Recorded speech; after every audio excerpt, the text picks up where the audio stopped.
Clément Civilino, bonjour. Alors toi, tu bosses dans le domaine du design. Alors on va commencer par le commencement, parce que ce qui est évident pour des gens branchés comme nous, on sait ce que c'est que le design, mais les gens savent vaguement que des trucs, mais précisément c'est quoi le design, Clément?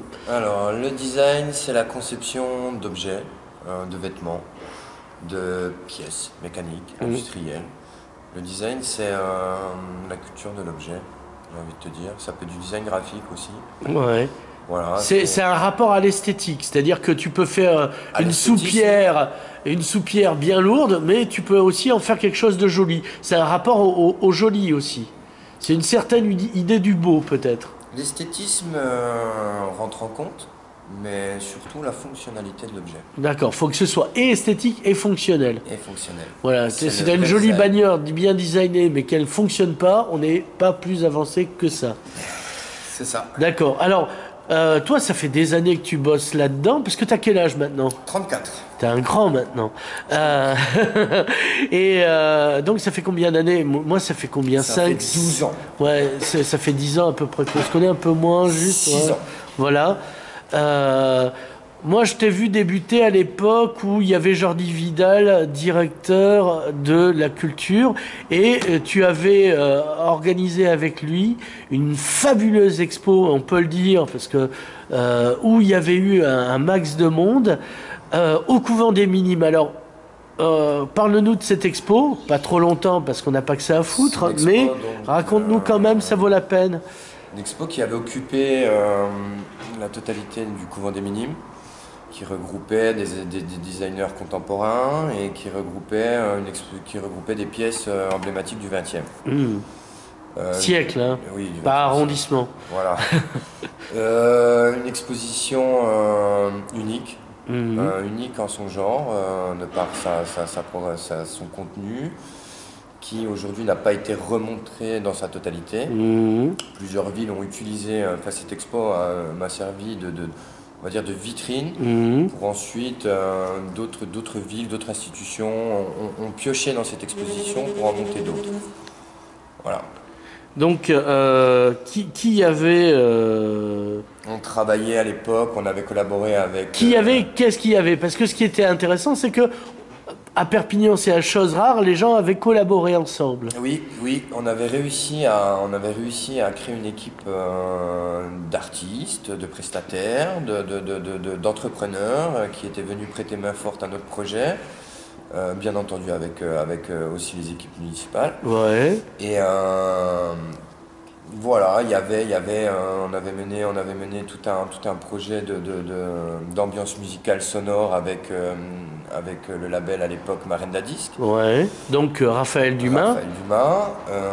Ensuite, on avait fait travailler, on avait fait des installations de jeunes designers comme Sébastien Baldini, qui était venu spécialement ici en Catalogne pour faire son installation.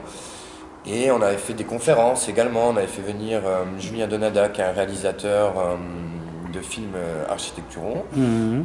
qui collabore énormément avec le Centre Pompidou, la Cité de l'Architecture et du Patrimoine. On avait fait une conférence également à l'atelier d'urbanisme et d'architecture. Mhm. Avec Donc c'était très cohérent tout ça. tout était cohérent. Mais ça a fonctionné, Ouais, hein. ouais, ouais, et ça fonctionne. Non, parce que la cohérence, ça fonctionne, c'est bien de. Ça a fonctionné très bien puisque ça a Il- été un levier pour la suite. Alors Voilà. pour ta suite à toi, mais pas que. C'est-à-dire que la ville aurait pu rebondir sur l'événement et continuer. Et parce qu'en termes de design, on en avait sous le Il y pied. avait pour projet, donc c'était au couvent des Minimes, ça s'appelait donc le Design s'expose, hein, c'était un Ouais, concept. On était à notre deuxième volet du Design s'expose, ouais. donc bien entendu, le premier avait eu lieu à quelques mètres à côté une année auparavant. Mhm. Et il y avait pour projet de faire la troisième édition, la quatrième, la cinquième, et voir, développer ce projet-là, après mener une action conséquente autour du design. Voilà. Alors après, il y a eu un bel épisode qui était aux Galeries Lafayette aussi. Il y a eu un épisode aux Galeries Lafayette, Les Galeries Lafayette, pour de nombreux artistes, est un passage en France.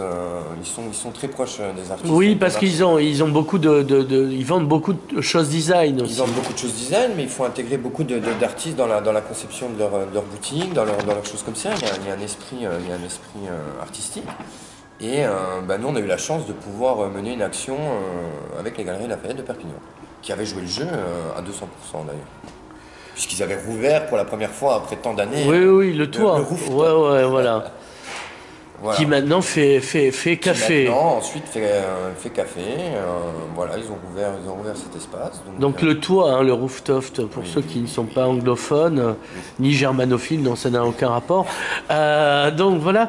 Et donc c'était important de raconter ces épisodes-là. Et puis donc tu as créé tes lieux à Perpignan. Alors tu as eu un premier lieu du côté de la gare. On a eu un premier lieu du côté de la gare. En fait, les lieux se sont créés au fur et à mesure du développement de l'activité. Il y a encore, on a un développement, il faut savoir que de ces dernières années, très rapide, très important, très conséquent, donc il faut à chaque fois suivre. Dont la presse nationale a relevé le niveau, puisque tu es quand même passé dans l'émission de Léa Salamé, Stupéfiant sur France 2, exact. Et Technicart, revue pour nous les jeunes branchés, t'as consacré comme homme du design de l'année, un truc comme ça. C'est ça. J'ai intégré le classement de Technicart, les 100 personnalités de l'année, ceux qui feront 2018. Voilà, donc j'ai intégré le classement, la 81e place. Voilà. Auprès de jeunes acteurs nationaux, comme des joueurs de foot, Mbappé, comme des jeunes journalistes, Yann Barthès, tous des gens, Yann, il commence à vieillir, hein, soit dit en commence à vieillir, hein, mais bon. Il y a la relève c'est en cours. Hein. Donc voilà. Là, il n'y a pas longtemps, tu étais à Helsinki pour un méga projet d'une station-service. Non, tu veux pas vendre de l'essence, mais c'est parce que qu'est-ce que tu as trouvé en Finlande? Alors en Finlande, on a été contacté en fin d'année, entre Noël et Nouvel An, par des personnes en Finlande qui souhaitent sauvegarder, préserver une station-service réalisée dans les fins des années 60 par un grand architecte reconnu mondialement qui est Matti Suronen. Et face à cette trouvaille, on va dire, on a effectué un premier déplacement pour commencer des négociations avec Helsinki. Alors c'est énorme du point de vue de la taille. Combien ça fait mètres carrés cette histoire? 100 mètres carrés au sol, voilà. En sachant qu'il y a possibilité de doubler la surface en hauteur. Ouais. Donc voilà, et on est surtout sur une pièce architecturale unique. Unique en son Alors on t'a contacté d'Helsinki, c'est pas par hasard, c'est parce que toi, tout Perpignanais que tu bosses dans toute l'Europe. Je bosse dans toute l'Europe et je bosse également à l'international. Voilà, du côté des États-Unis et du côté du Japon. Voilà. Parce que tu as des clients, parce que voilà, toi tu achètes, tu vends. Je cherche. Voilà. Avant tout, je cherche, j'étudie, je cherche. Donc des années 50, enfin tout le XXe siècle, enfin depuis les années 50, après-guerre jusqu'à aujourd'hui. Voilà. Et donc tu stockes là où on est, parce qu'on va faire une petite... Ah, mon Dieu. Voilà, on verra pas tout, mais pour dire, donc là on a un grand espace, paf. Voilà. Alors là, cet espace-là, il y a combien de mètres carrés? On est sur une surface de 1000 mètres carrés. D'accord. Plus ou moins. Ok. Voilà, qui comprend donc un atelier, qui comprend un espace showroom. Voilà. Et qui comprend également nos réserves. Voilà. Voilà. Donc, et il y a un autre espace où on va se rendre. Ensuite, on va se rendre à l'espace du côté de la gare. Ouais, là, voilà. C'est plutôt l'administratif, la recherche, les encadrements. Ouais. Où c'est qu'on dispose de nos archives. Voilà. Un endroit un peu plus.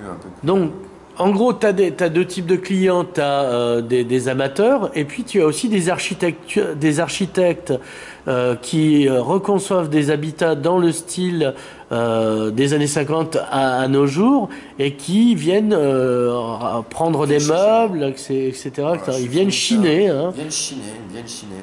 Donc on a le petit amateur qui va s'acheter des lampes de chevet 50, 60 euros. Mhm. Et on a des conservateurs, enfin des architectes, des décorateurs d'intérieur et également des conservateurs de musées qui viennent nous rendre visite. Parce que ici, il y a du patrimoine. Ici, il y a du patrimoine. Voilà, parce que le patrimoine, c'est pas que des vieilles pierres. Et malheureusement, Parce que voilà, Des vieux morceaux de tôle aussi. voilà.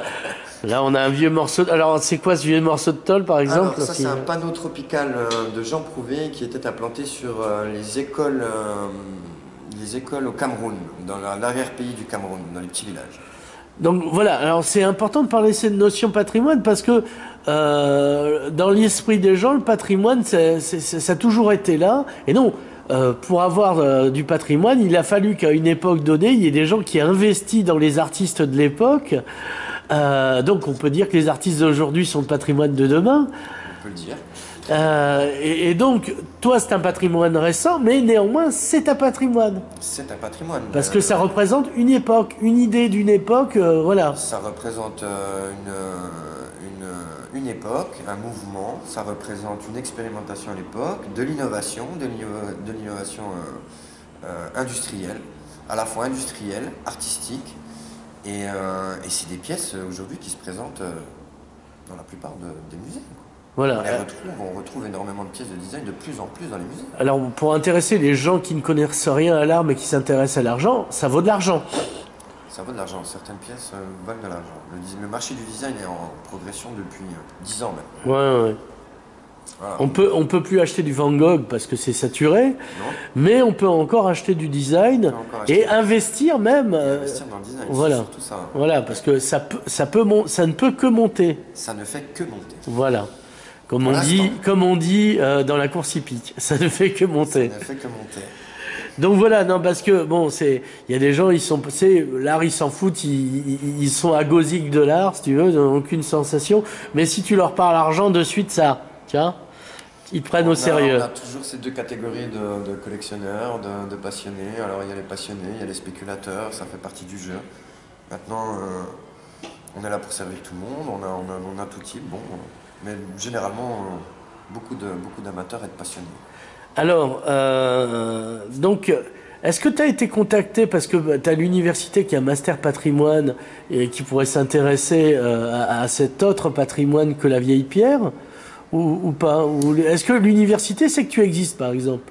L'université sait que j'existe puisque j'avais reçu une invitation à participer, participer en tant que visiteur. Je ne sais plus exactement le module. J'ai décliné l'invitation parce que j'étais pas prêt. Je suis quelqu'un de très occupé aussi. Oui, parce que nous on se connaît depuis longtemps et c'est la première interview que j'ai réussi à te faire, quoi. Maintenant on est prêt, on commence à être prêt, on commence à avoir justement un lieu qui commence vraiment à prendre forme pour pouvoir justement organiser et recevoir dans les meilleures conditions les personnes avec lesquelles on pourra mener des projets. Ouais, Mais je pense qu'il est essentiel, oui, que l'université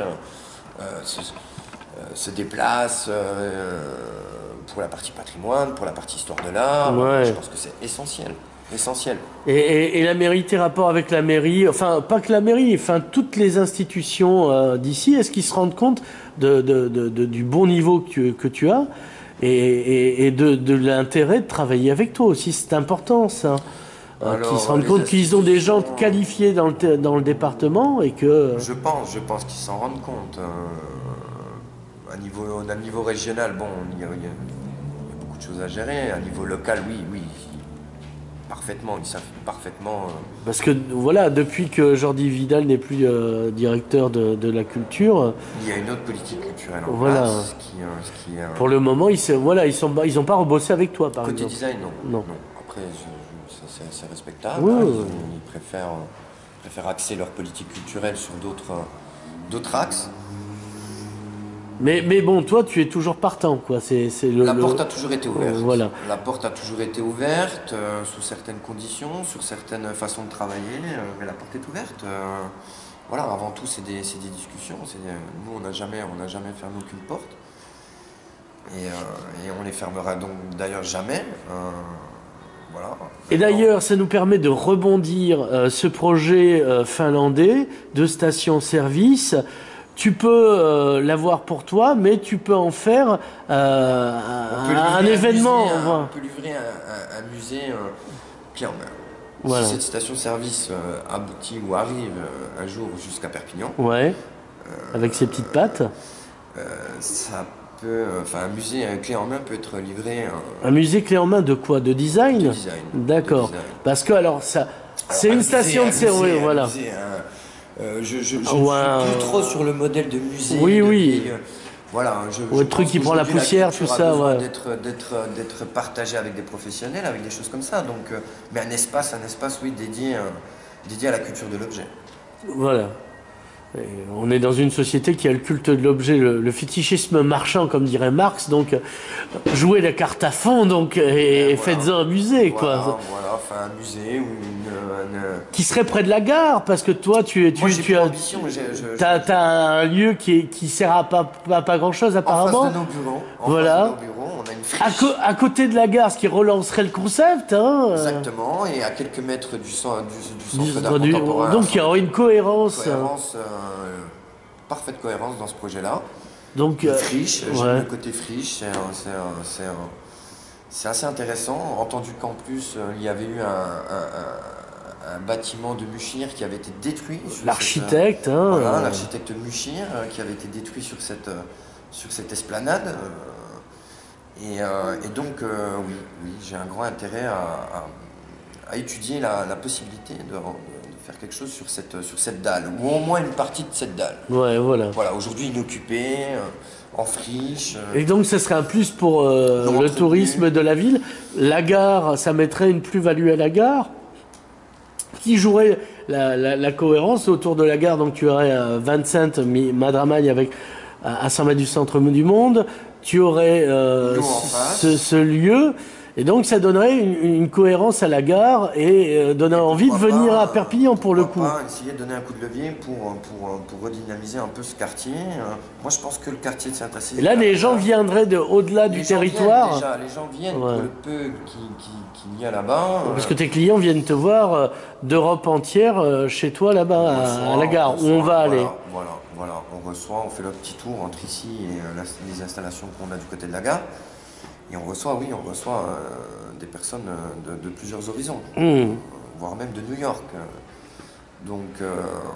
oui, parce que tes pièces, elles ont cette valeur. On a des pièces uniques, on a des prototypes, on a des choses comme ça qui terminent ensuite dans les plus beaux endroits ou dans les plus belles collections. On va passer, on va interrompre temporairement cette interview et on va passer, tu vas nous montrer les 2 véhicules improbables que tu as qui sont très, tiens, je veux coloniser Mars, quoi. D'accord. Merci Clément, à tout de suite.